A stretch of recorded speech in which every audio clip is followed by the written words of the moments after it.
Essa história de que querer é poder, não é verdade. Querer é o começo das coisas. Você ficar bem sucedido é muito fácil. Você tem que fazer o que precisa ser feito. Só que a maioria não se propõe a fazer o que precisa ser feito. Para quem que você trabalha? Você está sempre trabalhando para você, sabia disso? Mesmo que você seja assalariado, se você melhora, quem melhora é você. Napoleon Hill fez aquela pesquisa onde ele entrevistou 16 mil pessoas. Dos 16 mil, eram milionários. Dos 1.000 milionários, ele selecionou 500, que além de terem dinheiro, tinham saúde, boa vida familiar, etc, etc, etc. E muitos daqueles indivíduos, eles começaram pobres e terminaram ricos. Todos aqueles indivíduos que começaram pobres e terminaram ricos, quando eles trabalhavam para alguém, eles trabalhavam como se a empresa fosse deles. Eles economizavam como se a empresa fosse deles. Eles administravam como se a empresa fosse deles. Porque se você tem a atitude seguinte, bom, eu não vou me empenhar nisso não, porque isso não é meu.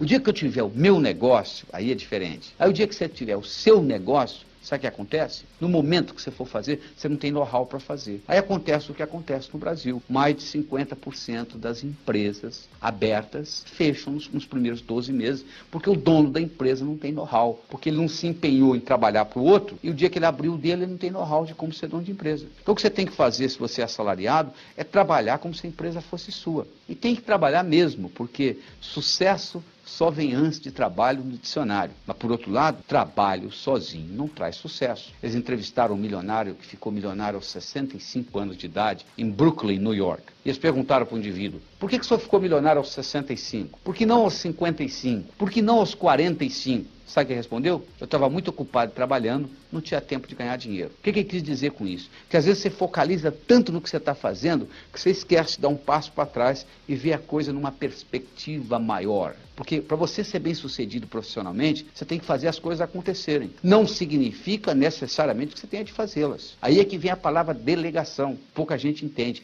Delegar significa que eu vou entregar para alguém que faça pior do que eu. De antemão eu já sei disso, mas eu vou entregar de qualquer jeito, porque eu delegando para outra pessoa, que faz pior do que eu faço, eu vou primeiro liberar o meu tempo para fazer coisa mais importante. E segundo, eu vou estar ajudando a outra pessoa. Você imaginou o cirurgião para operar, tivesse que ser um ótimo cirurgião? E como que ele vai se tornar ótimo? Ele tem que aprender. Alguém teve que delegar para ele chegar lá. Então a pessoa que não sabe delegar, ela está presa, porque você só tem 24 horas por dia, você tem um limite de tempo. O indivíduo que aprende a delegar, ele então alavanca. Ele consegue fazer várias coisas ao mesmo tempo. A outra coisa importante para você entender em aspecto de sucesso profissional é você entender a diferença entre a palavra eficiência e a palavra eficácia.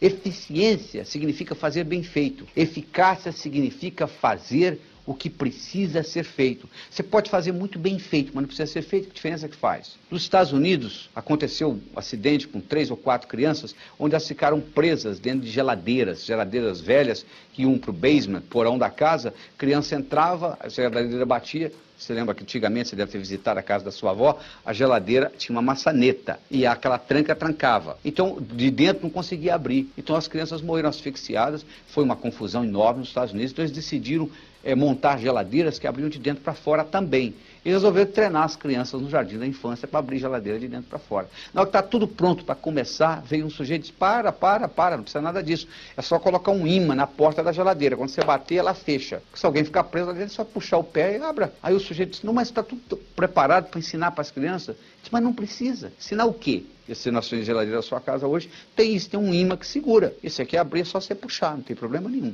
Então olha que interessante. O que é isso? É fazer o que precisa ser feito. Todas as vezes que você for na sua empresa, ou na sua vida de um modo geral, gastar tempo ou dinheiro com qualquer coisa, a primeira pergunta que você tem que fazer é a seguinte, isso precisa ser feito ou não? Se a resposta é não, não perca tempo fazendo. Porque o que acontece muitas vezes é a nossa famosa burocracia, né? Diz que a única coisa que nos livra da burocracia é a sua própria ineficiência. Você vê a burocracia, a quantidade de energia que nós gastamos fazendo coisa que não precisa ser feita. Esse aqui é o grande problema. Você utilizar a energia por nada. E isso é eficiente? É eficaz? Não está gerando efeito positivo. A outra coisa importante que você tem que entender no aspecto de trabalho é o aspecto de liderança.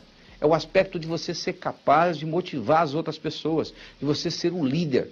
Ser líder, você não nasce líder, você não vai num berçário e diz assim, aquele ali vai ser um bom líder, aquele não vai. Liderança é programação, você pode incorporar isso na sua vida em qualquer fase. Existem certos componentes, certos ingredientes que fazem um líder um líder. Um deles é a visão. O líder é um visionário. Ou seja, ele consegue ver antes da coisa existir. O líder é um vendedor de sonho, ele está vendendo uma coisa que não existe ainda. Quando o Kennedy, em 1961, falou que queria o homem pisando na Lua no final da década de 60, e dia 20 de julho de 1969, Neil Armstrong fez isto, quando ele falou em 61, não haveria nenhuma possibilidade técnica daquilo acontecer, mas ele criou uma visão. Isso é muito importante. A outra coisa importante é você estar comprometido com o seu trabalho, com a sua visão. A visão nunca pode ser dinheiro, não tem nada errado com dinheiro, mas o dinheiro vem como consequência do seu trabalho, da sua visão, daquilo que você quer manifestar, pelo prazer de manifestar. A outra coisa importante é você saber se comunicar, você saber conversar metaforicamente. A metáfora é a linguagem dos deuses. É importante você trabalhar com integridade. Nem tudo que é lucrativo é íntegro, mas tudo que é íntegro é lucrativo a longo prazo. Essa frase é de Buckminster Fuller, que foi provavelmente um dos indivíduos mais inteligentes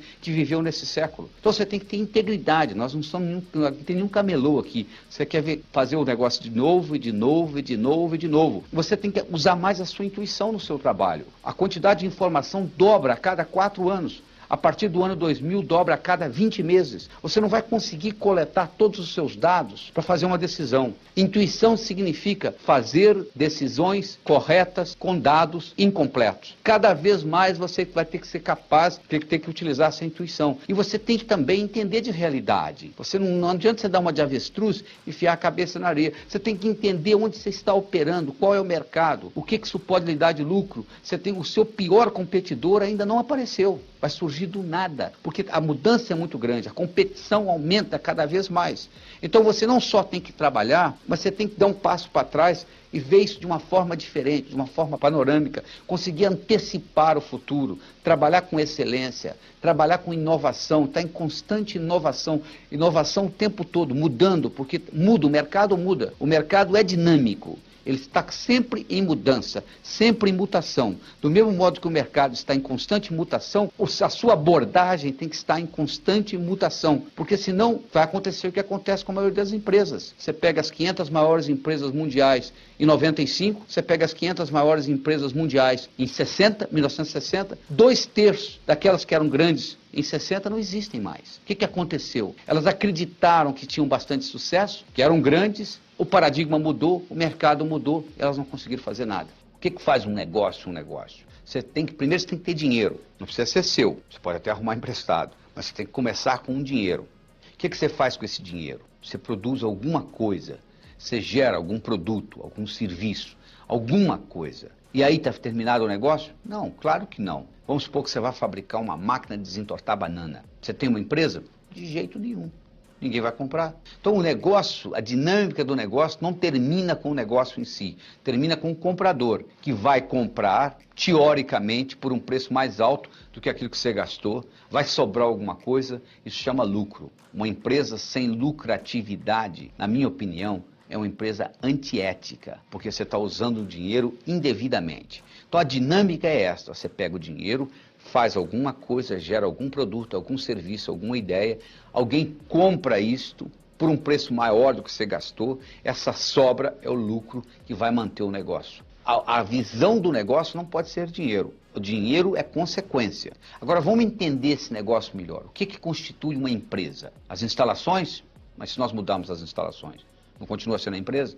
Os produtos? E se nós mudarmos a linha de produto, não continua sendo a empresa?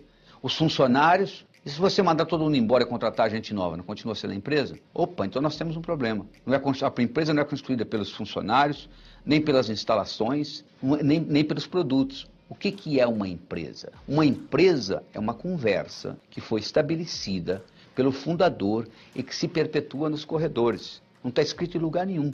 Isso chama cultura empresarial. Então toda empresa tem a sua cultura. Do mesmo modo que nós temos gente neurótica, gente psicótica, gente compulsiva, gente altruística, nós temos as empresas. As empresas têm as características dos seres humanos. E essa conversa constitui a cultura empresarial. Todas as vezes que você brigar contra o mundo, eu aposto no mundo. Todas as vezes que você for contra uma cultura empresarial, você perde. O perdedor é você. Porque a cultura empresarial tende a se manter, tende a ficar no status quo. Então você, para modificar uma cultura empresarial, isso não ocorre da noite para o dia. Isso ocorre gradativamente. E numa empresa, hoje, mais do que nunca, vocês têm que estar constantemente fazendo o que nós chamamos de inovação empresarial. Os japoneses têm uma palavra chamada Kaizen, K-A-I-Z-E-N, significa melhora contínua. Hoje, melhor do que ontem e pior do que amanhã. Você tem que estar em constante inovação empresarial. Para você fazer isso, você como empresário, como executivo, como profissional, você tem que ter 3 características básicas. Primeiro, você tem que ter excelência, ou seja, você tem que fazer o melhor possível. Você tem que fazer igual o melhor dos competidores. Esse termo chama-se benchmarking, ou seja, você tem que fazer igual o melhor está fazendo na praça. Ninguém se propõe hoje em produzir um produto de segunda categoria, isso não existe. Então você tem que produzir o melhor que você pode produzir. O indivíduo hoje que diz a minha empresa é de alta qualidade, ele não está fazendo mais do que a obrigação. Qualidade não é vantagem competitiva. Qualidade é condição sine qua non. Do contrário, você não merece nem entrar em campo para jogar. Excelência é condição sine qua non, não é vantagem competitiva. Mas ser só excelente não adianta nada. Você tem que ter inovação. Mas se você tiver excelência e inovação sem antecipação, também não adianta nada. Se você caminha, você tem que ver metros na sua frente, senão você bate. Se você dirige um carro, você tem que ver quarteirões na sua frente, senão você bate. Se você pilota um jato, você tem que ver milhas na sua frente, senão você bate. Você está pilotando um jato a 1000 km por hora, aparece um obstáculo a 500 metros, você já bateu. Quanto maior a velocidade que você se locomove, maior terá que ser a sua capacidade de antecipar. Quando você caminha, metros. Quando você dirige, quarteirões. Quando você pilota, milhas. Agora, como que você antecipa o futuro? Você não aprendeu na escola. O que é hoje impossível na minha vida profissional? Mas que se fosse possível, mudaria fundamentalmente o modo como eu vivo. Você fazendo essa pergunta, você permite ao seu cérebro responder. Você nunca pode obter a resposta certa com a pergunta errada. Então essa pergunta lhe permite, perguntando ao cérebro, o cérebro responde, lhe permite abrir novas perspectivas, lhe permite criar novos paradigmas. E com isso, aquilo que era impossível passa a ser possível, contanto que você saiba antecipar. Porque não é só olhando, não é com esses olhos que você identifica, não. Você pode ver, por exemplo, 3 empresas que são exatamente do mesmo tamanho. Você imagina, você pode ver 3 pessoas que são do mesmo tamanho. Você pode pegar uma criança, você pode pegar um pigmeu, você pode pegar um anão. Os 3 podem ser da mesma altura. A criança, ela vai crescer. O pigmeu, se ele crescer, ele cria um problema ecológico seríssimo. O lugar onde ele vive, o tamanho da cama dele, o tamanho da casa, não tem jeito. E o anão, ele tem uma estrutura genética alterada. Quer dizer, ele está numa sociedade onde todo mundo é maior e ele vive um problema. Então o que acontece? Se você pegar 3 empresas, elas também têm esse processo. Por exemplo, se você fabrica corda de violino, provavelmente o seu mercado não vai crescer muito, porque existe um mercado limitado para corda de violino. Então você não pode competir com uma outra empresa que está fabricando hambúrgueres, por exemplo, que vai vender muito mais do que corda de violino. Então isso tudo tem que ser levado em consideração quando você estrutura a sua empresa. E você tem que levar em consideração também que você tem que fornecer aquilo que o consumidor quer. Às vezes ele nem sabe o que quer. Eu conto a história de que uma vez um milionário, multimilionário nos Estados Unidos, ele estava assistindo televisão e ele percebeu que de cada 6 comerciais, 1 era sobre comida de cachorro. Como ele tinha todo o dinheiro do mundo, ele estava aposentado, ele disse, eu vou abrir uma fábrica de comida de cachorro. O que ele fez? Como ele tinha dinheiro, ele construiu a melhor fábrica que dinheiro poderia comprar. Ele fez tudo direitinho, ele contratou a melhor equipe de vendas, colocou a comida no mercado. Quando ele teve a primeira reunião anual com a empresa dele no Hotel 5 Estrelas, ele ficou sentado lá na última fileira durante 5 dias assistindo o pessoal falar. Depois de 5 dias, na hora do encerramento, ele como presidente e dono da empresa, ele tinha que encerrar. Ele foi lá para encerrar e disse, eu só não entendo uma coisa, eu estou sentado aqui há 5 dias escutando vocês. Eu cheguei à conclusão que nós temos a melhor fábrica, nós temos a melhor equipe de vendas, a melhor equipe de marketing. Eu só não entendo por que nós, com tudo isso, temos a menor fatia do mercado. E um funcionário bem humilde lá atrás levantou a mão e disse, eu sei por quê. Porque os cachorros não gostam da nossa comida. Se você vai fabricar comida para cachorro, a primeira coisa que você tem que checar é se o seu cachorro vai gostar da sua comida. Porque não adianta marketing, não adianta fábrica bonita, não adianta equipe de vendas, se você está oferecendo um produto que não satisfaz o cliente. O cliente tem que estar satisfeito. Você tem que estar oferecendo alguma coisa